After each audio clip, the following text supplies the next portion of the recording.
Hello and welcome to the latest episode of the Online Warriors podcast. I am your host, Techtic, and I am joined by Nerdbomber. How's it going? Good. How are you? So, before you came up on as an online warrior, and when you were just a little lass, did you collect any cards? Like, besides the main Pokemon cards, what was your go-to card collection? So, I actually had some hockey cards. There was like a hot minute in time when I was pretty big into collecting hockey cards. I wouldn't say that I was a major collector because I think it was literally like one season, and some people get really intense into it. And they actually tried. So like every year, whatever, I think it's Upper Deck, I might be wrong. Whoever does NHL cards, they will release a set. So it's kind of like in Pokemon cards when there's a specific, run or theme pack or whatever. Hockey does it on a yearly basis, and they'll, release a set of players.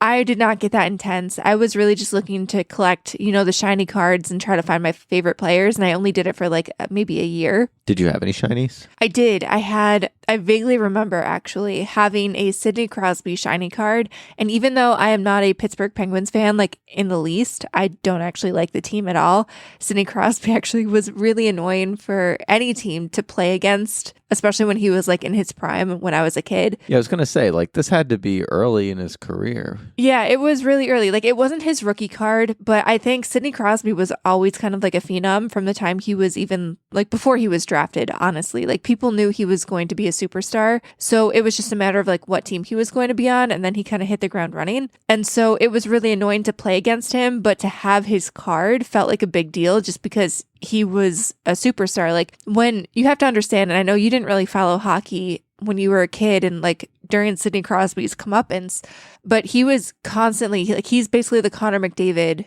of today. So like if you are a new hockey fan and you don't really know the history, Connor McDavid is generally considered like the best in the game right now and the closest thing to like Wayne Gretzky that there is in the current modern day game. That was Sidney Crosby back in the day. Like he was. Not only did I not know hockey back in the day, but I didn't even know you collected cards.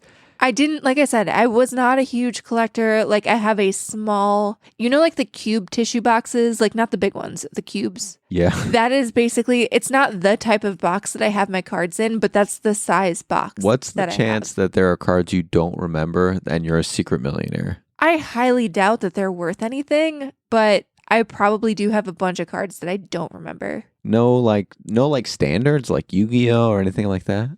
I did. I had a Yu-Gi-Oh pre-made deck. Like obviously like was it Kaiba? Yeah, it was. It was Blue-Eyed White Dragon. Whatever. It was easy to duel with, and or easy to lose with. No, it was actually pretty good. I had supplemented it with a few cards that I traded for. There was one card, I don't remember the name of it, but it was like a sword or something, and it was something that could basically, once your monster died, you could perpetually bring it back. And so it paired with Blue-Eyed White Dragon, like it was unstoppable. So that was crazy. I did have Neopets cards. I didn't know those were a thing either. There was an entire trading card game around Neopets. I don't think it got very big. It was kind of like at the tail end of Neopets' popularity, but I was a big Neopets kid. Like I had the visor, I had Neopets clothing. I was really, really big into Neopets. Visor? I did. Oh, you were a cool kid. While I was running my Neopets guild, which had a bunch of people. Shut up. I had a guild. It was like pretty big. We had a guild around basically like making each other rich so we could get pet brushes and pets. You got to get the pets. Right. You got to get the pets. And so there was an entire guild where we basically had like a guild shop, and I ran it for a hot moment in time, and I would wear my visor because I felt like I was super cool. I don't know, man. But there was a trading Was it like card upside down and kind of sideways? No. I right side up like I was a poker dealer on the internet. Plain Neopets running my guild. We had a website and everything. Like it was legit. We were legit. We had a shop. It was great. We were raking in the dough. Everybody had pets. Pets abound. But the point was there was also a trading card game, and I had some of those as well. I had the pre-made decks. I actually had 2 of them. And I also had some booster packs. The game was actually quite fun. All right, fair. So it sounds like you're blowing me out of the water because all I had was Yu-Gi-Oh! And while my decks were made from actually collecting packs and things like that, it was also made from illegal activities. Hold up, what? Yeah, I had several Blue Eyes White Dragons, never traded for any of them. Or Did you steal them? I stole them from people. Oh, that's horrible. I was a regular ruffian. So on the bus, playground. when kids were crying because their cards got stolen, Nope, that they was you? weren't. Nope, it was only exclusively recess activities when I stole them. It was never on the bus. You don't steal on the bus. Then you're within like a very obvious radius of the person you're robbing. You have to make sure that it's like you're as far from them as possible. Shout out to Jeff. I stole his Blue Eyes Did White he Dragon. cry? He was unaware of it and assumed by the time he realized he had assumed he misplaced it at home. Wow. So what if he grew up? This is like one of those butterfly effect things. What if he grew up and he was like, stupid Jeff, stupid. I misplaced everything. And he grew up to have like crazy problems where he was super stressed and anxious about everything and had to put everything in its place. What if you're the cause of that? I was a terrible child. I don't know what to tell you. My bad.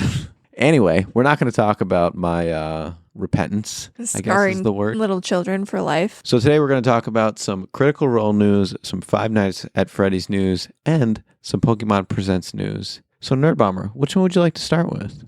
I typically hate scary things. You guys know this about me. I'm going to surprise you all. And I'm going to select Five Nights at Freddy's because I'm actually super jazzed for this sequel. So a little bit of context here. I don't understand the video game. I don't get it. I don't get the hype. I briefly tried to play it. I think it was maybe like either Games with Gold back when that was a thing or like a Game Pass game or some. I gave it a try, basically. It might have been, we used to do Extra Life, like 24-hour lock-ins. It might have been at one of those. I tried it. I don't get the hype. I really don't. You're just sitting there waiting for a jump scare. No, 0 out of 10. Would not recommend. So when we were like going through movies to watch, this movie ended up on streaming. And I remember we were like really getting to the bottom of the barrel. We were like, we don't know what to watch. And I really like Josh Hutcherson in Future Man. We watched him in, I mean, obviously everybody knows him as Peter Millark. He's been in a bunch of different roles. And I just find him to be, you know, a really endearing actor, especially even like the stuff that he does outside of his acting gigs and roles. And so I was like, you know what? Let's give Five Nights at Freddy's a try. It's also got the guy from Scooby-Doo, who I know has done a bunch of other stuff as well. Let's just watch it. And I actually ended up really liking it. Like, I liked it a lot more than I thought I was going to. And I know the Rotten Tomatoes score on this is not great, but I found it to be really entertaining. And it had a lot, like, obviously there was the gore elements, which I didn't love, and like a few jump scares here and there, but I felt like the story itself was actually worth, you know, sticking around for and made the movie actually entertaining. You had, you know, uncovering Josh Hutcherson and his sister's, you know, past and what happened with their brother.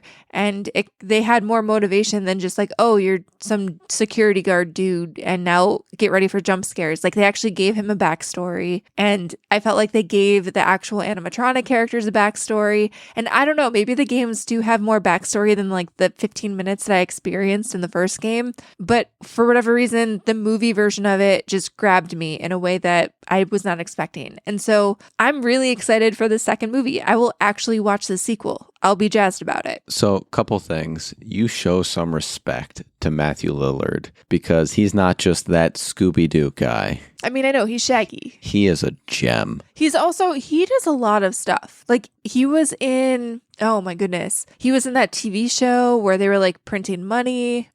Matthew Lillard is an amazing actor. He's done a bunch of stuff. He's done a bunch of stuff.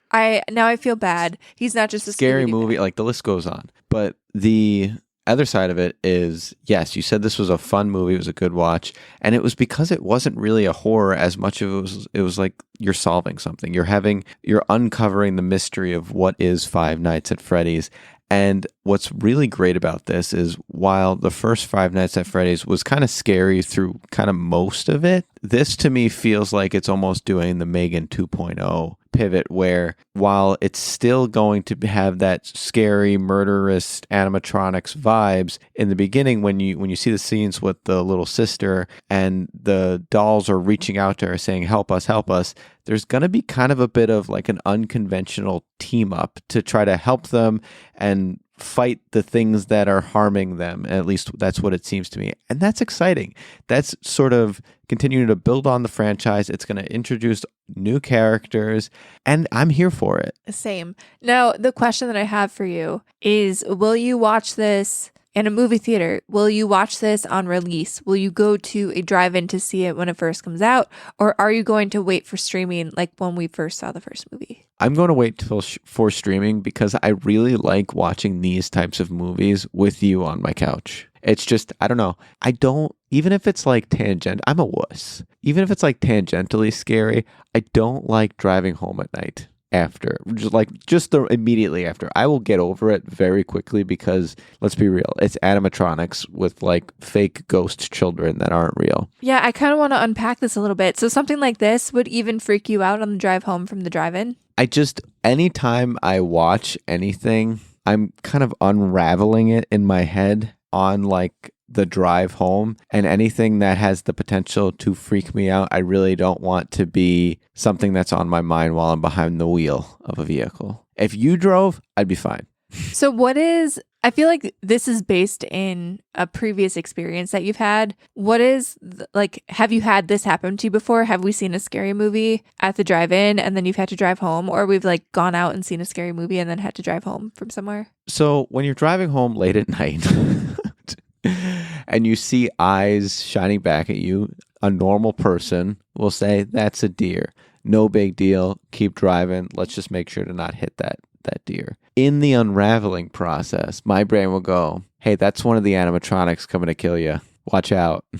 And I don't want that. I guess I'm asking though, like, has this happened to you before? Has an animatronic tried to kill me on my drive home? No. Like, have we seen something scary and then you've been like terrified on the drive home? Yes. I don't audibly. You don't know off the top of your head. I couldn't tell you what movie. Probably The Purge. I don't know. But like, I just don't like to be driving home at dark in relatively empty streets when I'm unraveling a horror. So this is kind of why I don't like scary things. I feel like I'm the same way. I don't like watching true crime. I don't like watching scary things at night, period. I hate it because then especially true crime, I feel like our house has gotten extremely secure because I will watch a true crime thing either on TikTok or like we'll actually watch a true crime thing on TV. And then it's like 1 a.m. and I'm buying 1,000 more security devices for our house. And that, yeah, I get that.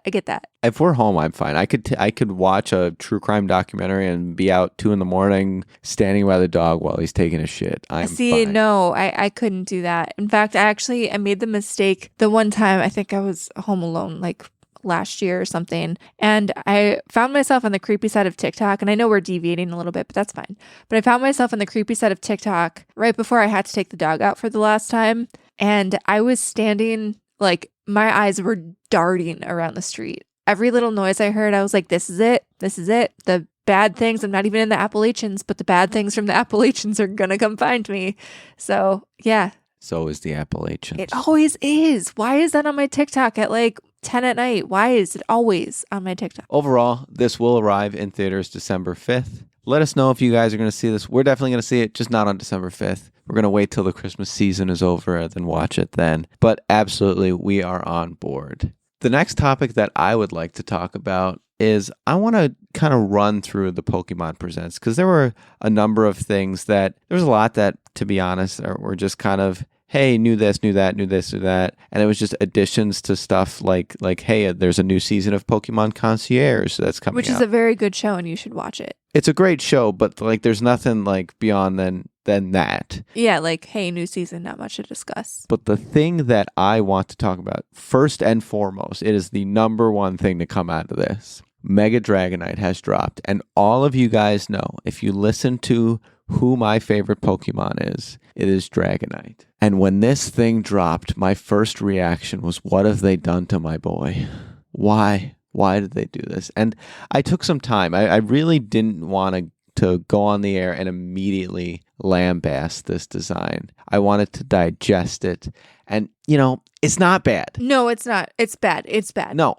This is bad. There are key elements of it that I do really like. I like that they adopted Dragonaire's tail. Dragonite now has that little pearl on the end of it. That's fantastic. Is it? That is. No, I think that's really good. I think incorporating some Dragonair to Dragonite transition is a really good move. The wings on its head are fucking stupid. Thank you. Like, Dragonair softballed what you should have turned the antennas to. You should have turned it into the little wings on the head, and then if you wanted big wings, put them on his wings. Why? Okay, no. So I'm going to just take a look now at the several different sets of wings in the image of this Pokemon that I'm looking at. Head wings, which I don't even understand. First of all, I'm sorry. So the mechanism by which wings work is that you have to have muscles to flap said wings. I don't know about you, but I don't know any creature that has fucking ripped head muscles. That's not going to work. Well, also, it's not desirable to have your wings located that far away from your center of mass. Yeah, like that doesn't make sense, first of all. But then there's multiple different sets of wings. There's like little wing flappy things on the legs, little wing flappy things. I like the extra wing. I don't. But there's on the arms and the original wings on the back and head wings. Like, first of all, how many wings do you need? And secondly, like, they should have just made the back wings bigger. That's it. That's all you need to do, and then make some like badass horn shit on the head. Having all of the extra wings, it kind of makes me feel like they were trying to make Dragonite the biblically accurate version of an angel with all the wings, but then there's no extra eyes. So they didn't really go there. And the other thing I want to mention, but like I said, I don't think it's bad, but I don't think it's good either. I think it's bad. I mean, objectively, do you remember the bad. Croissant Dragon? Like, everyone hated on it, and now they think he's great. Which one is that? Bagon's final form. I'm drawing a blank. Yeah. Why were people hating on him? Because it looks like it turns into a big moon, and everyone called it the Croissant Dragon. Oh, see, I think he looks great. Great design, no notes. But a lot of people hated on this, and I can see why. I mean, he's still a cute guy. And if they boost his speed stats through the roof because all of these wings, that could be cool, like, competitively. No, I'm sorry. I will go back to the physics and biomechanics of wings on your head is just the goofiest thing I've ever seen in my life. Let me get to my point. Sorry. I'm fired up about this because, like, this just doesn't make sense. Now, what they should have done, like I said, is turn the antennas into what Dragonite or Dragonair already has on its head and move the wings to the center of mass. I agree with you. And I'm so unbelievably tired of the excuse and reason why. The excuse that I always hear is, well, Nintendo can't copy any fan art because then people would come after them and say they copied the No, there is not a chance that legally holds up at all. If you put 1,000 chimpanzees and gave them all typewriters, eventually one would write Shakespeare. The same could be said for drawing a new Dragonite design. If 1 billion people are making Dragonite designs and one person that works at Game Freak makes a Dragonite design that looks like one of those billion, statistically that's going to happen. I guarantee you a fan made something stupid like this. But that doesn't mean that they copied. Like, just make something that looks good. Stop trying to avoid every single fan art. Just make what looks good. It sounds to me like there needs to be a fan out there who has something similar to this. Maybe drew it in a fever dream. That's the move. Can somebody please step up and save us from this terrible design and give us something that is better than this? Say Game Freak copied your design and forced them to change. If that's the true lot, that you're a genius, Nerdbomber. You're an absolute genius. But no fraud. We do not condone fraud. But all that, I guess my TLDR though is just like, I hate this. That's it. I don't like it. Bad design. He's not even your favorite Pokemon and you hate this. Can you imagine how someone who is his absolute favorite Pokemon? As I speak, I am looking at a Dragonite figure right above my head. Like, I am the number one fan, and this is insulting to me. So anyway, that's my Dragonite rant. Thanks for hanging on.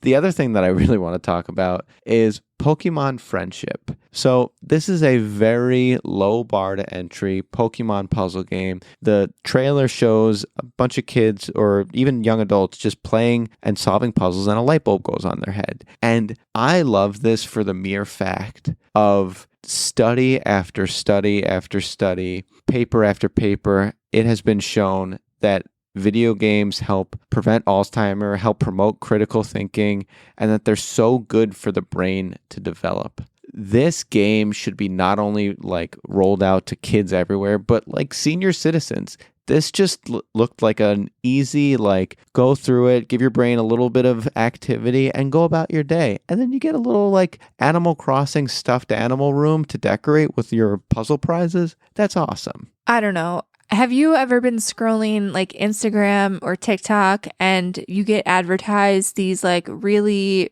terrible brain puzzle games. This just felt like that. The puzzles that they showed in the trailer don't seem that challenging, and I get they're not gonna like show their most creative challenging puzzles in a trailer because they want people to buy it. I don't see myself using this. I don't see many of my friends using this. Maybe if you're like a Pokemon mega fan and you want brain teasers, you'll use this. But like if you're an elderly person, you probably, and this is probably like a generalization, but you're probably beyond the reach of Pokemon. Like, I don't know. Right. But like, will this app even exist in 30 years when it's my time to be in a nursing home? I don't know. I think you're wrong in that because a large demographic of Pokemon Go is actually senior citizens. It was used as a means to get them out and about. And so by that logic, they're already introduced to Pokemon. And so why not add this to their portfolio of healthy activities to do to both promote brain function, and then you have Pokemon Go for activities. All right, maybe. I don't want to shit on it, but I'm just going to like... You're doing that. I'm Nintendo's spokesperson, so you won't win here. Unofficially. Hey, if you guys want to pay me, that'd be cool. If not, I'll still shout out, just not your Dragonite designs. And this is, again, just an overall gripe. Stop doing max things for the next drop of legendary Pokemon. The max battles are very hard and they suck and you can't get groups together and they're just very obtrusive. So stop doing that. That's Pokemon Go. Yeah, I can never get Externius from this announcement from the Pokemon Go Fest 2025 because it's a max battle, and there's just not enough community around doing max battles. So stop that. Just stop it. Actually, that killed me playing that game. The whole I have one less person I can play with. Yeah, the whole Gigantamax nonsense completely killed Pokemon Go for me, which is actually pretty sad, but it is true. Yeah. And then the last thing is in Pokemon Legends ZA, there was a bit of a leak. In the eShop, there was a descriptor that talked about linking, which leads us to believe, and this is just a rumor at this point, it hasn't been confirmed yet by Nintendo, which leads us to believe that, so Pokemon Legend of Arceus was single player, then Scarlet Violet had the link play, and now we're at Pokemon Legends ZA, and there is a strong indication that that's going to have link play, so you're going to get a bit of a co-op opportunity with your friends, hopefully, fingers crossed. Yeah, that would be fun. I would definitely, I'd like to play with you. Now, we just went through all, the news of Pokemon Presents. I felt like this Pokemon Presents was a little bit, could have been an email or an article. However, one very important thing did come out of this, and it wasn't even part of the actual show itself. In the hour leading up to the Pokemon Presents, we need to talk about this. They debuted DJ Pikachu, and it was an hour of just remixes of all of the Pokemon theme songs from the games that we all know and love. And when I tell you, some of these were bangers, absolute bangers. Minute 33, that Lavender Town drop. Yeah, that was insane. The Jigglypuff song too, that went crazy. And even it was something that, you could put on very easily in the background and just kind of jam out to. But also the attention to detail in the graphics, which again, not very insane or intense. It's just a bunch of Pikachus in a club basically. But there was a sleeping Pikachu who then came alive in the last third, maybe quarter of the DJ set and was just then raving his pants off. They had DJ Pikachu with different elemental sunglasses, which kind of broke up the set into different vibes, which was fantastic. It opened with grass, and I thought this was going to be a lo-fi. Grass sucked. It was too chill for my liking. See, I thought that was actually really good to ease into it. And then the fire came out, the fire started to up it. Then water just fucking went crazy. And then electric just really sent it home. And it was, way to go, Pikachu. So, I am an aspiring DJ a little bit. This is on the DL. I'm not coming out for, gigs or anything just yet. I'm learning the ropes. But if I could be as cool as DJ Pikachu one day, I would find myself completely fulfilled. So let us know if there's anything you want us to mention in the Pokemon Presents. You can hit us out on our handles. I am at techtic.bsky.social. I am at ownerdbomber.bsky.social. And we are at onlinewarriors.bsky.social. Let us know if there's anything we missed in the Pokemon Presents, or just shout us out and let's have a conversation. So we're going to take a short break, and we're going to get back at you when we return with the rest of our topic.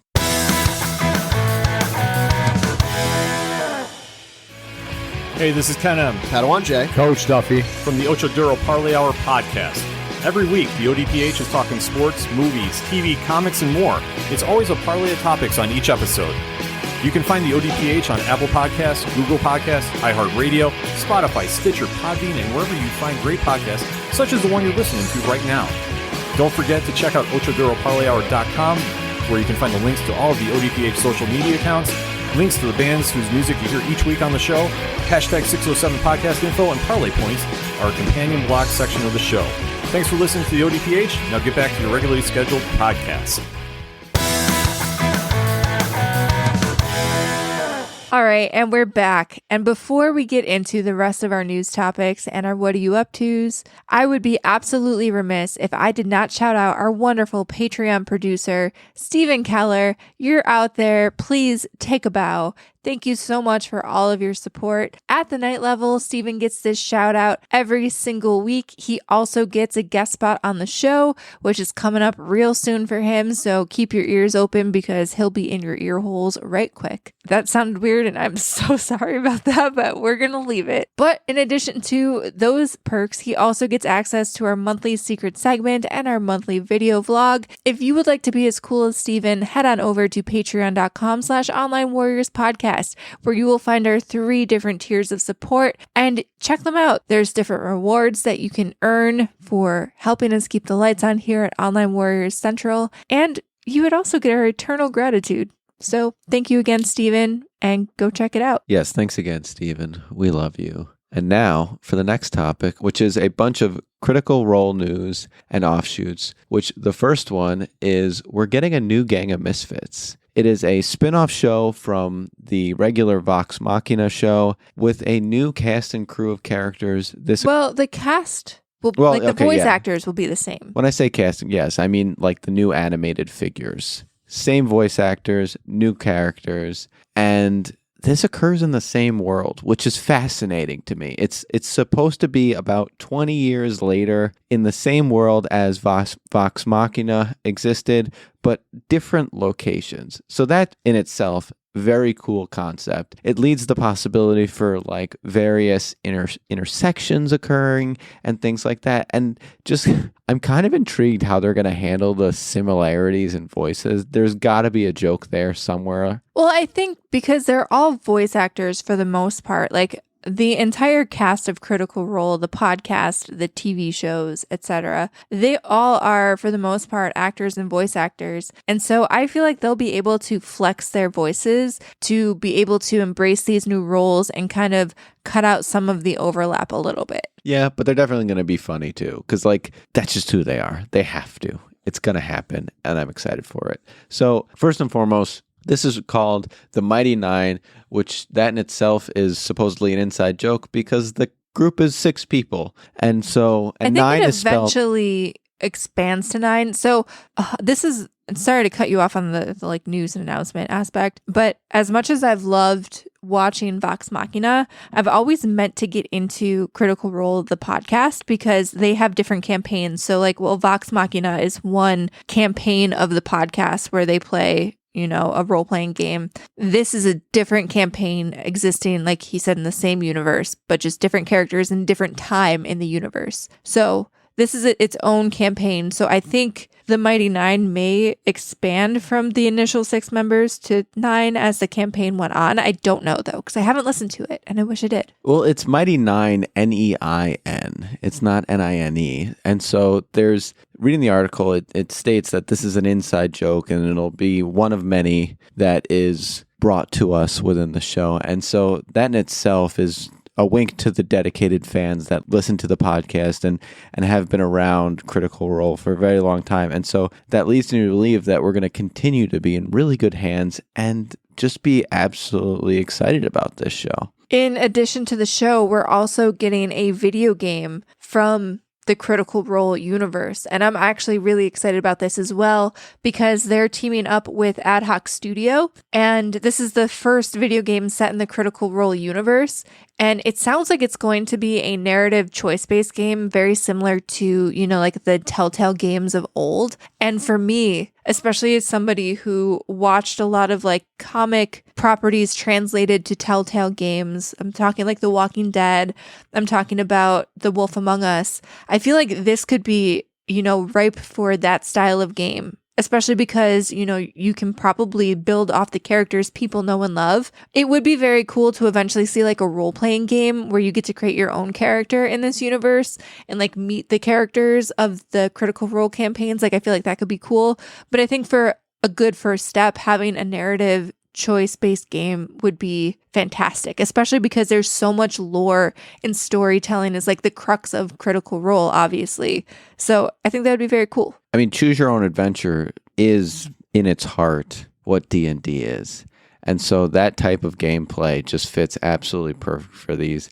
I mean, Critical Role as a whole, just they make all of the right decisions with how they want to handle their IP and how they want to spread it out. Just, I'm absolutely stoked about this. And we even got to see, going back to the Mighty Nine, we even got to see an animation first look and just the littlest bit of story. And it's got that cheeky behavior where you somehow get like lumped together with a random band of misfits because of said behavior. And it's just, it's just so good. I wish that when you and I, Nerdbomber, played D&D, that we had the ability to be as cheeky as these folks. I don't know if I'm good at being cheeky. I feel like I'm cheeky in the wrong way for playing a role-playing game like that. Like, when I have no boundaries, I feel like I lean into being a little bit too meta about the entire thing, and I feel like that type of cheekiness is not appreciated, at least not by the people that we've played with in the past. I think you just got to let your boundaries, let your walls down. If the person next to you is not your IRL partner, but in the game, maybe they could be a little flirty. See what happens. Could make for some fun character dynamics. But I feel like I appreciate even in video games when things are a little bit meta where you're like breaking the fourth wall a little bit. And I feel like that's what I do in tabletop gaming. And I feel like that doesn't work. It doesn't translate well. Stop that. I still say, like, I feel like it's just not for me. I really appreciate the stories that come out of tabletop games, though. And I like Critical Role is fascinating. And that's why I am daunted by how big of a library the podcast is. Like, it is an extreme amount of content. But hey, I have road trips coming up. Maybe that'll be my road trip fodder. All right, so get hyped for this. We don't have a date yet, but it'll come when it comes. It's coming. At that time, it shall be fun. Now, there was a topic I forgot to announce that we're also talking about, and that is a new trailer for the season 2 of Peacemaker has dropped. And this one has got me giddy. And I know I keep coming on and saying, hey, this new thing is coming, get hyped. Guys, this new thing is coming, Mr. get Positive. hyped. I'm so positive today. But what's really exciting about this and the Peacemaker character as a whole is we're seeing that he's not kind of stagnant. He's not just the same Peacemaker. He's trying to like be a hero and like right the wrongs of his past and be a better person. And so he found another universe where he is a hero, where he wasn't this, for lack of a better term, dickhead. And he said, let me try to go there. And it's showing this growth and development as a character, but in the fashion of like the ragtag team wanting to stay together. Well, his friends and family from his timeline don't want that to happen. They don't want him to leave them, and so they want to bring him back. So it's the dynamic of that push-pull. It's the dynamic of that push-pull that we're going to see in this new season that has got me excited. We didn't even see any like bad guys or anything. We just saw this dynamic, and I think that in itself deserves to be front and center of the show because, I mean, Nerdbomber and I are going to talk about it a little bit more in our What Are You Up To, but when it's just superhero movie, bad guy, bang, bang, bang, bang, bang, the movie's done, that's kind of boring. I don't really care about that as much as I do the trials and tribulations of the character and their own internal fight. I think those are the most fascinating fights of any of these movies. Inner team dynamics, I feel like that was Marvel at its peak. And when it started moving away Civil War from that, did well, is because of exactly that. But also, everybody hates Captain. But that's that inner struggle. Like, that's right. That inner team dynamic. And that's why these do good. And so seeing this, like, season 1 was the team coming together, fight the bad guy. And that was good. But this is that internal strife. And that's just going to be so good. And we've already kind of seen, hints of the Justice Gang and Superman. And so that's all going to be intertwined in this new James Gunn DC universe. And so, like, what's not to look forward to? I also just really love the vibe of this show in general. I think John Cena is a perfect peacemaker. I feel like the ensemble cast that they've assembled from the first season is perfect. I'm very excited for this to be back. I find this humor to be right up my alley. I honestly, when the first season first came out, I really didn't think it would be my bag, but it really is. Like, I loved the first season. Do you consider the actor that plays Vigilante attractive? I don't know. I had a man crush on him the whole first season. I'm gonna tell you that straight up. Yeah. Anyway, shout out to him. He's a cutie. So with that, we're gonna pivot over to What Are You Up To Wednesday? And we have a big one. Yeah, we got a big one. We watched a ton of films, like a ridiculous amount. And so the first one that I want to talk about, in no particular order, is we watched Sonic 3. This has been out for quite some time now, and you guys know me. I am a huge fan of Sonic Adventure Battle 2, and that is why I was most excited for this. This film draws a ton of inspiration from that film. My biggest issue is that, and sorry if this hasn't been seen by you guys, but like, it was in all of the trailers, so it's not a huge spoiler. But in Sonic Adventure Battle 2, Dr. Eggman's grandfather is like long dead, and they should have just kept him long dead. That was my biggest issue. Like, Jim Carrey, he does a fine Eggman, but I can only do one Jim Carrey Eggman because he's so over the top. Having two just makes it too cartoony. I feel like this is a hot take because everybody seems to love Jim Carrey, and I don't hate Jim Carrey. I feel like he has good range, and I really do appreciate Jim Carrey in his more dramatic, serious roles. But I think of the three movies, Sonic 1 was probably the best because while Jim Carrey was there to add some comic relief, he was slightly more taken seriously and there was much less of him. I feel like the Jim Carrey screen time in this movie, especially because he played two characters, was just insane. There was an entire montage of Jim Carrey-ness happening that I was just like, why? This is a Sonic movie. I get that Dr. Robotnik / Eggman is a big deal, but it felt like we were just letting Jim Carrey be Jim Carrey for like 5 solid minutes, and I was very confused what was happening. So that was my first critique. I'm not a hater though. I love Sonic and I love Tails. Tails is the GOAT. Bye. And on the other side of things, I do think that there were some things that were done better. So, for example, in Sonic Adventure Battle 2, Shadow the Hedgehog is one of 2 ultimate life forms that was created. And the other ultimate life form was the final boss at the end of the game that you had to fight as Super Sonic and Super Shadow. And this was the Bio Lizard, which is like this big, ugly space lizard thing. And it just like doesn't make a lot of sense. Whereas in this movie, it was just a massive weapon. That actually makes a lot of sense. Massive space weapon. Makes perfect sense. And when there was that big final battle and you had Super Sonic and Super Shadow and they're going towards that big badass weapon, the music from Sonic Adventure Battle 2 plays, that final boss, and I was singing this as a kid. And then they just cut it for Jim Carrey-ness. Just let that battle play out. You're completely ruining the climax of the movie. Those are my biggest critiques, but overall, I'd still say it was a lot of fun. They generally did a good job, and we're going to see more because there's definitely a Sonic 4 coming based on the post-credit scene. Yeah, I was actually really psyched. I do hate that every franchise now has to have like a mid and post-credit scene, but I was actually really psyched for this, and I don't want to give spoilers, but Amy is coming. So spoiler, I guess. And Metal Sonic is coming. Yeah, that too. Spoiler, I guess. Now, so that's my Sonic 3 review. No, these next few movies have not been out as long as Sonic 3, so we have to make sure that we are going to discuss these movies, and I'm looking at you, Techtic. You love to give the spoilers. We are going to discuss these in a spoiler-free manner, because they have not been out very long. Okay, so then I'll pick one of those movies. So the next one that I want to talk about was we watched Thunderbolts. Now, we've been taking a break on Marvel for a little bit, but this was we went super Marvel. This was part of a double feature with another movie, which Nerdbomber, I'll let you have that one. And I gotta say, this was the best Marvel movie that I have seen in a while. It focuses on, one, if you know the character of Sentry, you know he has his own struggles. And that's what, in my opinion, makes a character good. It makes them more than just superhero. I like a character that's also a human being. That's fantastic to me. And it focuses on that. And it really hits that point home and lets you feel something. And you go through the emotions with the cast. And it was done very well. And then there's also the comic relief of the Red Guardian that kind of keeps you grounded and not too heavy. And so all in all, they just put a really nice bow on this. And this was done very well. So 10 out of 10, I recommend this movie. No notes. I will say this is probably the first time that I've walked out of a Marvel movie with literally no notes. I thought it was fantastic.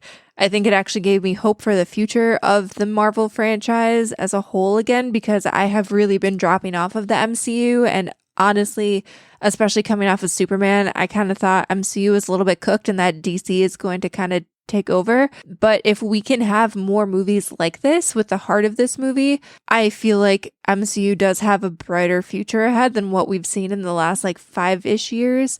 I will say Florence Pugh really carries this movie, and I don't know if it would be as good without her, because I think we see a lot of things through her character's lens. And because we do also know her character, we have been exposed to her character through various movies and even TV shows at this point. I feel like she was a good one to kind of lead the charge and, for us to experience the movie kind of through her eyes. So I think without her, I don't know if this movie would have done as well. That said, a lot of this cast too, these are new-ish characters. If you have not watched a lot of the other Disney Plus MCU shows and stuff like that, you might not be super familiar with them. A lot of these characters... I was just going to say I disagree with that statement, because we watched this not seeing Ant-Man, Quantumania. We didn't see a bunch of movies, and it was still able to stand on its own. That's kind of my point, though, is that I feel like you needed Florence Pugh, which is Yelena is a character that everybody kind of knows at this point. You needed her to anchor all of these new characters. And that said, I didn't feel like I missed that much by not watching all of those other, specifically, I feel like the TV shows. I feel like I didn't really get introduced to some of these characters in depth through the TV shows. And I don't think I was any worse off for it. So I feel like that's something that the MCU is going to have to grapple with. And I know that we kind of talked about this, I think, last week. But one of the things that even Kevin Feige has come out and said is at this point, part of why maybe the Thunderbolts didn't do as well at the box office is because people are going into these movies expecting I'm going to have needed to watch 100 hours of television and movies to understand what's happening here. And really, you didn't need to. As long as you really knew, Yelena as the main character, that's really all you needed to know, and you were good to go.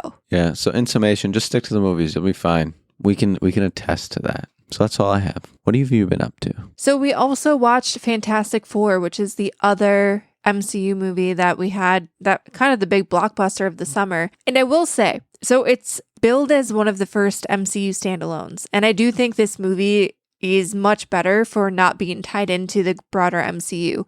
I think it was super refreshing to be able to just be given a set of characters in a completely different, Earth/universe timeline, not worry about all of the different strings that are, being woven on this weird spy board trying to figure out what's going on. You could just walk in and watch a superhero movie from the MCU and not need to worry about backstory. I thought it was pretty good. I will say, casting was great. I thought it was a really good movie. It was super solid. Casting was fantastic. I was skeptical to begin with, but the casting, I'm on board now. Yeah, I thought every cast member was perfectly cast for their role, except for one. Frank. The baby. This is not a spoiler. Everybody knows that there's a baby in here. The whole first steps is about a baby. We know there's a baby. There's some CGI. They said it was a real baby. I don't buy it. It looked like Twilight Baby. It was yikes. It looked like a 40-year-old man, but a baby at the same time. Yeah. Sorry if that's your baby. That was a little off-putting. But generally, I thought it was a very good movie, and it felt like going to one of the first MCU movies. That said, I kind of expected to like it better, but in this summer run of seeing Superman, and now Thunderbolts, and now Fantastic Four, I think it might be third on my list. I didn't think it was as good as Superman or Thunderbolts. I couldn't agree more. I thought Thunderbolts was better than Superman, honestly. It just had all the right stuff. And that's shocking to me because I thought that was going to be like a B-tier movie. And so this begs the question, because I'm going to reiterate again, Fantastic Four was not a bad movie. I really enjoyed it. And if I had not seen Thunderbolts basically almost immediately after, I would have been like, wow, that was great. And I'm not trying to detract from it. It was just standard superhero movie, beats up big bad, end of superhero movie. But it was good. And my point is, you know, we have 3 movies that we're juggling and trying to like rank in our heads. And we're like, these are all actually really good. I haven't felt that way about superhero movies in a really long time. Are we finally getting back to golden age superhero movies? God, I hope so. I really do. I kind of missed it. Like, it's very hopeful. I feel like I walked out of like the recurring theme. And like Fantastic Four didn't have as big of a theme as Thunderbolts and Superman, but it was still like relatively positive, like humanity, family kind of thing. I don't want to say too much without giving out spoilers, but I feel like in general, the 3 movies gave me like positive, hopeful vibes. They were fun again. Like there was humor. They were fun. They weren't dark. I didn't have to think too hard and like weave a bunch of 1,000 puzzle pieces together. I think we're back. Are we back? I think we're back. Can we be back? We're back. Please? Is that the only movie you want to talk about? And then we watched a comedy called California King, and it was fine. It was like capital F fine. It was on Hulu. The premise is that this guy works with his best friend in a mattress store, and he's trying to save up money to like buy the mattress store. And he has this crush on a girl in his hometown. And so they come up with this plan to kidnap her little brother, hold him for ransom without her knowing that they kidnapped him. And then they'll swoop in and save the day so that he can be her hero. And like,